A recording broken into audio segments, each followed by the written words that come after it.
नमस्कार जय जगन्नाथ। खूब कम समय बन पारे फेणी बा खजा। चलते बनवा एपाई प्रथम गुजराती को चीनी देकी भलसे पाउडर बनईदबा। मैदारे आवश्यक परिमाण जुआणी कला जीरा घी लुण देकी एमती भल भाव में मुठा हवा पर्यंत भलसे गोलेदबा। तापर पानी देकी जेमती अटा चकटा जाए सेमती चकटिकी किछि समय रेस्ट देदबा।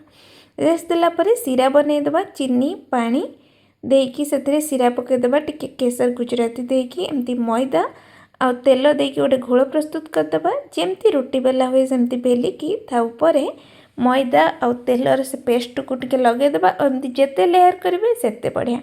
दीपट साइड्रु देखो काटिदबा। आपको भल से टाइट कर एमती रोल करदबा। छोट छोट गोल करके काटी नबा। तापर मझीरु टिके हल्का दीपट साइड्रु टिके टाइट करके बेली दबा जेमती ए भलिया देखा जिवो। तापर लो टू मीडियम फ्लेम तेल करिकी ताकू भल भाव में छाणीदबा। प्रायतः 20 रु 25 मिनिट लगे छाणीबा। तो प्रस्तुत हो आपणकर खजा बा फेणी। आपरे आपको करिथिबा सीरा रे संगे संगे गरम गरम पकेदबा। 5 मिनिट रखिकी काढ़ीदबा। तो प्रस्तुत हो आपणकर खजा बा फेणी। एकदम फ्रेश घरे बनातु, फ्रेश खातु। पुणी देखा गोटे नेक्स्ट वीडियो रे। धन्यवाद।